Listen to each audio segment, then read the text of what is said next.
Hello students, welcome back to digital teacher ji. आप सभी का डिजिटल टीचर जी में बहुत बहुत स्वागत है। उम्मीद करता हूँ आप सभी लोग अच्छे होंगे।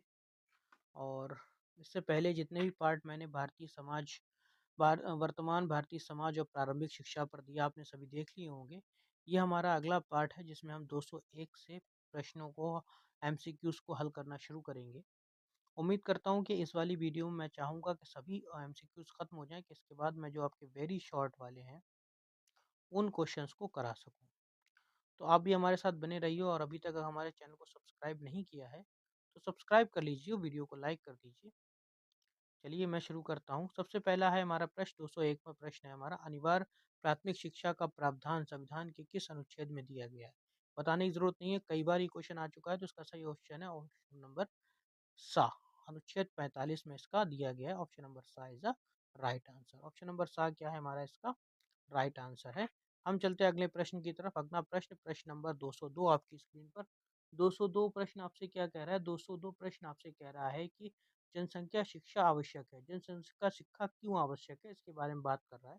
तो देखिए, किसके लिए आवश्यक है? तो देखिए, इसमें सबसे पहले हम ऑप्शन पढ़ते हैं। पहला ऑप्शन है जीवन स्तर में गुणवत्ता। क्या कह रहा है? जीवन स्तर में गुणवत्ता को बढ़ाने के लिए, सबको रोजगार देने के लिए, पाठ्यक्रम के विषय को पढ़ाने के लिए, बाल श्रम को बढ़ावा देने के लिए। तो देखिए, बाल श्रम को बढ़ावा देने के लिए तो जनसंख्या शिक्षा जरूरी नहीं हो सकती, पाठ्यक्रम के विषय बढ़ाने के लिए भी नहीं हो सकती है, पढ़ाने के लिए भी नहीं हो सकती है, और ना ही सबको रोजगार देने के लिए जनसंख्या शिक्षा है। जनसंख्या शिक्षा केवल और केवल है जीवन स्तर में गुणवत्ता लाने के लिए। Option number uh is a right answer. इसी के साथ चलते हैं अपने अगले प्रश्न में। 203वां प्रश्न है 203। 203वां प्रश्न क्या कह रहा है? आपसे कह रहा है राष्ट्रीय जनसंख्या नीति की घोषणा की गई थी। राष्ट्रीय जनसंख्या नीति की घोषणा कब की गई थी? तो इसका जो सही ऑप्शन है वह 16 अप्रैल 1976 को। कब की गई थी? Option number uh is the right answer. 16 अप्रैल 1976 ईस्वी को की गई थी। इसी के साथ चलते हैं अपने अगले प्रश्न की तरफ। 204 प्रश्न आपकी स्क्रीन पर। 204 प्रश्न क्या कह रहा है? ये कह रहा है हमारा, पर्यावरण दिवस कब मनाया जाता है? क्या कह रहा है? पर्यावरण दिवस। पर्यावरण दिवस कब मनाया जाता है? तो ये मनाया जाता है 5 जून को। ऑप्शन नंबर सा इज द राइट आंसर। इसी के साथ चलते हैं अगले प्रश्न पर। प्रश्न नंबर 205 आपकी स्क्रीन पर। 205 क्या कह रहा है? देखो, 205 कह रहा है बच्चों में मूल्य विकास सर्वाधिक महत्वपूर्ण भूमिका है। किसकी है? पास पड़ोस की भूमिका है। पास पड़ोस वाला सिखाते, मित्र सिखाते, समाज सिखाता है? नहीं, परिवार सिखाता है। ऑप्शन नंबर सा इज द राइट आंसर। इसी के साथ हम चलते हैं अपने अगले प्रश्न की तरफ। अगला प्रश्न 206 प्रश्न। 206वां प्रश्न हमसे क्या कह रहा है? 206वां प्रश्न हमसे कह रहा है कि करके सीखने का सिद्धांत किस दार्शनिक की विचारधारा की देन है? आपने इससे पहले वाली वीडियो में ये आप देखिएगा, इसमें लिखा हुआ है प्रयोजनवाद का है। किसका है? प्रयोजनवाद का है। ऑप्शन नंबर सब बा is the right answer. Option number बा क्या है? Is a right answer. इसी के साथ चलते हैं हम अपने अगले प्रश्न पर। 207वां प्रश्न। 207वां प्रश्न क्या कह रहा है? 207वां प्रश्न कह रहा है अध्यापक का स्थान पर्दे के पीछे होता है। किस वाद ने यह स्वीकार किया है? तो यह हमारा प्रकृतिवाद ने स्वीकार किया है। Option number uh is the right answer. इसी के साथ अगले प्रश्न की तरफ चलते हैं। अगला प्रश्न देखिए आपसे क्या कह रहा है। अगला प्रश्न आपसे कह रहा है कि आदर्शवाद सत्य एवं यथार्थ रूप में किसे स्वीकार करता है? आदर्शवाद सत्य और यथार्थ रूप में किसे स्वीकार करता है, किसको अपनाता है, इसके बारे में बात किया है। तो ये हमारा है आध्यात्मिक संसार को। किसको? आध्यात्मिक संसार को अपनाता है। ऑप्शन नंबर बा इज द राइट आंसर। स्वीकार करता है या अपनाता है। इसके बाद अगला प्रश्न, प्रश्न नंबर आपको आपकी स्क्रीन पर दिख रहा होगा। क्या कह रहा है प्रश्न नंबर हमसे कह रहा है 209वां प्रश्न है। हमसे कह रहा है आत्मा ही इस संसार का पदार्थ है और मानसिक स्वरूप सत्य है। यह कथन किस दार्शनिक का है? यह विचार किस दार्शनिक का है? इसके बारे में बताना है। ये विचार किस दार्शनिक ने दिया था? तो ये रॉस ने दिया था। ऑप्शन नंबर सा इज द राइट आंसर। इसी के साथ चलते हैं अगले प्रश्न पर। प्रश्न नंबर 210 आपकी स्क्रीन पर। देखिए, प्रश्न नंबर 210 आपसे क्या कह रहा है? प्रश्नोत्तर विधि के जनक हैं। कौन है प्रश्नोत्तर विधि के? आंखें बंद करके लग रहा दीजिए। सुकरात भाई साहब हैं हमारे। सुकरात कौन है? सुकरात महार दार्शनिक। सुकरात ही क्या है? प्रश्नोत्तर विधि के जनक कहे जाते हैं। इसके बाद हमारा 211वां प्रश्न, संपूर्ण विश्व परिवर्तनशील एवं विकासोन्मुख है। कैसा है? विकासोन्मुख है। यह कथन किसका है? यह कथन किसने कहा था? ये कथन हीगल ने कहा था। Option number uh is the right answer. इसके साथ अगला प्रश्न, प्रश्न नंबर 212 आपकी स्क्रीन पर। 212 क्या कह रहा है? निम्न में से कौन सी शिक्षण विधि के प्रेरणा प्लेटो हैं? प्लेटो ने कौन सी शिक्षण विधि के बारे में बताया था? तो प्लेटो ने भी प्रश्नोत्तर विधि के बारे में ही बात की थी। Option number uh is the right answer. उसके बाद 213वां प्रश्न आपकी स्क्रीन पर। देखिए 213वां प्रश्न को ध्यान से पढ़िए। देखिए क्या कह रहा है? 213वां प्रश्न कह रहा है मनुष्य, मनुष्य के बारे में बात हो रही है यहाँ पर। मनुष्य की अंतर्निहित पूर्णता को अभिव्यक्त करना ही शिक्षा है। यह कथन किसका है? यह कथन किसने कहा है? तो यह कथन हमारे स्वामी विवेकानंद का है। ऑप्शन नंबर सा इज द राइट आंसर। इसी के साथ चलते हैं अगले प्रश्न में। प्रश्न नंबर 214 आपकी स्क्रीन पर। तो 214 क्या कह रहा है? दूरस्थ शिक्षा का नाम नहीं है। ऐसा कौन सा है जो दूरस्थ शिक्षा के बारे में का नहीं है, एक उदाहरण नहीं है या नाम नहीं है? तो देखिए इसमें जो हमारा पहला दे रहा है मुक्त अधिगम। क्या कह रहा है? मुक्त अधिगम, यह दूरस्थ शिक्षा का एक उदाहरण है। हमारा अगला क्या है? बाहरी अध्ययन, यह भी दूरस्थ शिक्षा के बारे में। पत्राचार शिक्षा भी वही है, बस सह शिक्षा नहीं है। तो ऑप्शन नंबर सा इज द राइट आंसर। इसी के साथ चलते हैं अपने 215वां क्वेश्चन पर। 215वां क्वेश्चन क्या कह रहा है?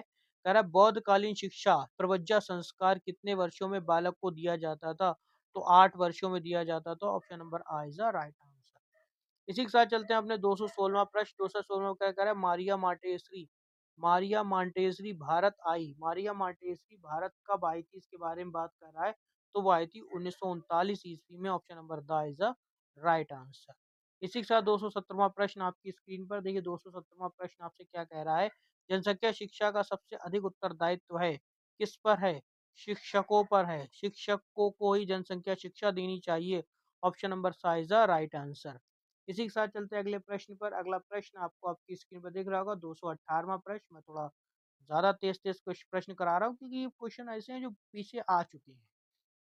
बाकी जो समझाने वाले होते हैं मैं आपको समझाता भी हूँ। 218वां प्रश्न आपकी स्क्रीन पर देखिए। 218वां प्रश्न आपसे कह रहा है कि शिक्षा के आविष्कार में क्रियान्वयन की प्रमुख चुनौती क्या है? प्रमुख चुनौती क्या है? तो पहला है प्रशिक्षण, शिक्षकों का अभाव, दोषपूर्ण पाठ्यक्रम, शासकीय उदासीनता। तो ये सभी हमारा इसका है। तो इसका सही ऑप्शन है ऑप्शन नंबर द उपयुक्त सभी।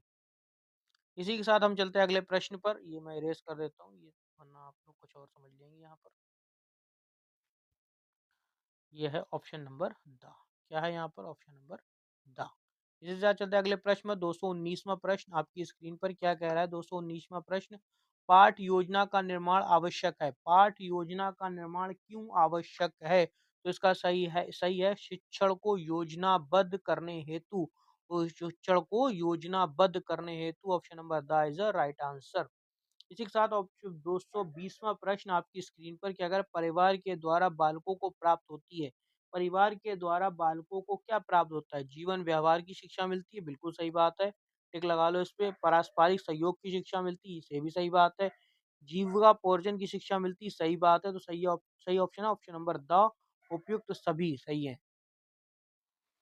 हमारा 221वां प्रश्न है वैदिक कालीन यानी गुरुकुल शिक्षा किस जीवन दर्शन पर आधारित थी? जीवन दर्शन पर गुरुकुल शिक्षा को आधारित किया गया था? तो वो था हमारा आदर्शवाद। Option number B is the right answer. इसी के साथ चलते हैं अगले प्रश्न की तरफ। अगला प्रश्न आपकी स्क्रीन पर क्या कह रहा है? आदर्शवाद का श्रेष्ठ योगदान किस क्षेत्र में है? किस क्षेत्र में आदर्शवाद का सबसे श्रेष्ठ योगदान है? तो वो उद्देश्य में है। किस है?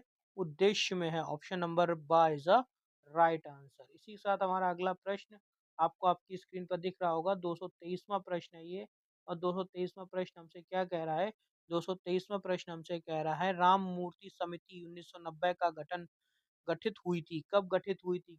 ये गठित हुई थी राष्ट्रीय शिक्षा नीति 1986 की समीक्षा हेतु इसको गठित किया गया था। अगला है 224वां प्रश्न आपकी स्क्रीन पर। 224वां प्रश्न क्या कह रहा है कि राधा कृष्णन आयोग की सुसंगतियां संबंधित थी, किससे संबंधित थी? ये क्वेश्चन सबसे पहले भी आ चुका है। ये उच्च शिक्षा से संबंधित थी। Option number uh is the right answer. इसी के साथ अगला प्रश्न आपकी स्क्रीन पर 225वां प्रश्न है ये। मैकाले ने अपना प्रतिवेदन प्रस्तुत किया था। मैकाले ने अपना प्रतिवेदन कब प्रस्तुत किया था? इसके बारे में बात कर रहा है, तो मैकाले ने अपना जो प्रतिवेदन प्रस्तुत किया था वो किया था 1935 ईस्वी में। कब किया था? ऑप्शन नंबर आ 1935 ईस्वी। Option number uh is the right answer. इसी के साथ चलते हैं अगले प्रश्न, 226वां प्रश्न क्या कह रहा है? राष्ट्रीय सद्भावना को प्रभावित करने वाला प्रमुख कारक है। राष्ट्रीय सद्भावना को कौन करता है? जातिवाद बिल्कुल प्रभावित करता है, प्रांतीय भी करता है, प्रांतीयता भी करती है और सांप्रदायिकता भी करती है। सही ऑप्शन क्या है इसका? तो सही ऑप्शन है इसका ऑप्शन नंबर हमारा द। उपयुक्त सभी, option number the is the right answer. इसी के साथ 226 में के बाद 27वां प्रश्न आपकी स्क्रीन पर। 227वां प्रश्न आपसे क्या कह रहा है कि बाल श्रमिक बनने का मुख्य कारण नहीं है। क्या है जो इसका एक मुख्य कारण नहीं है बाल श्रमिक बनने का? बाल श्रमिक वो ऐसे बच्चे जो 18 साल से पहले काम करने लगते हैं उसे बाल श्रमिक की श्रेणी में रखा जाता है। तो बाल श्रमिक बनने का मुख्य कारण क्या है जो नहीं है? वो है हमारी प्रतिस्पर्धता। क्या है? हमारी प्रतिस्पर्धा। प्रतिस्पर्धा के कारण कोई भी बाल श्रमिक नहीं बनता है। Option number the is right answer. उसके बाद अगला क्वेश्चन, क्वेश्चन नंबर 228 में आपसे क्या कह रहा है? 228वां क्वेश्चन, निम्नलिखित में से कौन सा अनौपचारिक शिक्षा की विशेषता है? अनौपचारिक शिक्षा की विशेषता कौन सी है इसके बारे में बात कर रहा है। तो अनौपचारिक शिक्षा की विशेषता क्या है? सबसे पहला स्थान निश्चित नहीं है, सही बात है। समय निश्चित नहीं है, स्वतंत्रता होती है। सही ऑप्शन ऑप्शन नंबर द है, मतलब ये सभी सही है। Option number the is a right answer. इसी के साथ चलते हैं अगले प्रश्न की तरफ। अगला प्रश्न 228वां हो गया है। 229वां प्रश्न, तो 229वां प्रश्न क्या कह रहा है? 229वां प्रश्न क्या है? संविधान में किस प्रकार की भाषा को राजभाषा का दर्जा मिला है? तो हिंदी को राजभाषा का दर्जा मिला है। Option number uh is the right answer. इसी के साथ 230वां प्रश्न क्या कह रहा है? शिक्षा एक त्रिमुखी प्रक्रिया, यह कथन किसका है यार? कितने सरल सरल आंसर आ रहा है कि त्रिमुखी प्रक्रिया किसकी है? आपने फर्स्ट में पढ़ा था, फर्स्ट सेमेस्टर में इसको पढ़ा होगा, ये जॉन ड्यूवी की है। ऑप्शन नंबर सा इज द राइट आंसर। इसी के साथ 231वां प्रश्न क्या कह रहा है? शिक्षा का शाब्दिक अर्थ क्या है? शिक्षा का शाब्दिक अर्थ क्या है? तो शिक्षा का शाब्दिक अर्थ है अंतर्निहित शक्तियों का विकास करना। Option number uh is the right answer. इसी के साथ अगला प्रश्न, प्रश्न नंबर 232 क्या कह रहा है? शिक्षण के 3 केंद्र बिंदु कौन कौन से हैं? तो पहला अध्यापक, बालक और पाठ्यक्रम। Option number uh is the right answer. इसी के साथ अगला प्रश्न 233वां प्रश्न आपसे क्या कह रहा है? शिक्षण का रोचक और प्रभाव शिक्षक शिक्षण सॉरी शिक्षण है लिखा हुआ।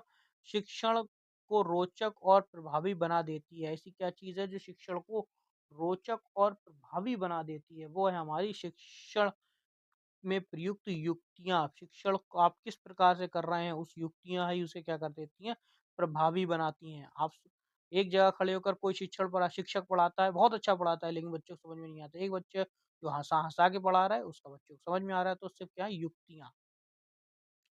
अगला क्या है? 234वां प्रश्न आपकी स्क्रीन पर। 234वां प्रश्न, शिक्षण एक प्रक्रिया है जिसके द्वारा बालक अपनी जन्मजात शक्तियों को अभिव्यक्त करता है। क्या करता है? अपनी जन्मजात शक्तियों को अभिव्यक्त करता है। एक ऐसी प्रक्रिया है शिक्षण, एक ऐसी प्रक्रिया है शिक्षा। ये किसका कथन है? ये कथन फ्रबेल का है। ऑप्शन नंबर सा इज द राइट आंसर। इसी के साथ अगला प्रश्न, प्रश्न नंबर 235वां प्रश्न है, निःशुल्क एवं अनिवार्य बाल शिक्षा अधिकार नियम अधिनियम पारित हुआ था। यह अधिनियम कब पारित हुआ था? तो ये 2009 में पारित हुआ था। ऑप्शन नंबर सा इज द राइट आंसर। उम्मीद करता हूँ यहाँ तक आप लोगों के सभी प्रश्न समझ में आए होंगे। अगर समझ में आए हैं तो वीडियो को लाइक, चैनल को सब्सक्राइब कर दो जल्द से जल्द। अगला प्रश्न 236वां प्रश्न आपकी स्क्रीन पर। अब क्या कह रहा है? राष्ट्रीय जनसंख्या नीति का मुख्य उद्देश्य था, क्या था? वो था जनसंख्या वृद्धि को प्रभावी ढंग से रोकना। Option number the is the right answer. अगला प्रश्न, प्रश्न नंबर 237 आपकी स्क्रीन पर क्या कह रहा है? पर्यावरण संरक्षण अधिनियम लागू हुआ था। पर्यावरण संरक्षण अधिनियम कब लागू हुआ था? कब मतलब किस सन में लागू हुआ था? तो ये किस सन में लागू हुआ था? ये हुआ था 1986 में। ऑप्शन नंबर सा इज द राइट आंसर। इसी के साथ चलते हैं अगले प्रश्न की तरफ। अगला प्रश्न 238वां प्रश्न, शिक्षा एक त्रिविध प्रक्रिया है, किसका है? जॉन ड्यूवी का है। ऑप्शन नंबर सा इज द राइट आंसर। आगे करिए 239 में, प्रबेल द्वारा प्रतिपादित शिक्षण पद्धति है। कितना आसान क्वेश्चन है। फ्राबेल द्वारा कौन सी शिक्षण पद्धति को करा गया? तो किंडरगार्टन को करा गया। Option number uh is the right answer. 240वां प्रश्न, जनसंचार का यांत्रिक साधन है जनसंख्या का क्या है? टेलीफोन, टेप रिकॉर्डर, ये सभी हैं, उपयुक्त सभी।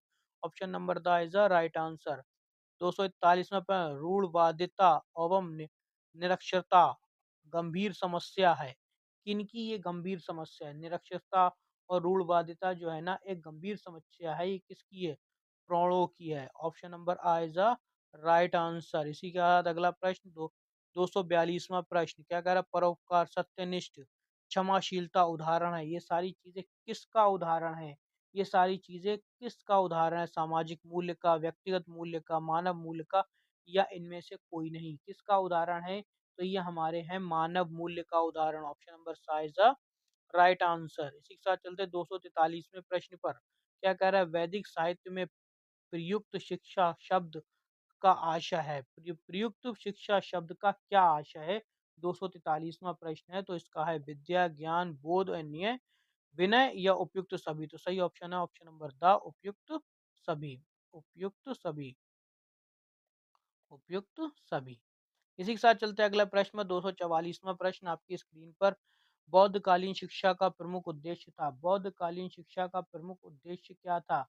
बौद्धकालीन शिक्षा का जो प्रमुख उद्देश्य था वो था हमारा निर्वाण की प्राप्ति। ऑप्शन नंबर सा इज द राइट आंसर। इसी के साथ चलते हैं अगले प्रश्न पर, वो था हमारा 245वां प्रश्न। क्या कह रहा है? वो कह रहा है हमारा वैदिक शिक्षा का प्रमुख संस्कार क्या था? उपनयन संस्कार जो था, उपनयन संस्कार जो था वो प्रमुख था। Option number uh is the right answer.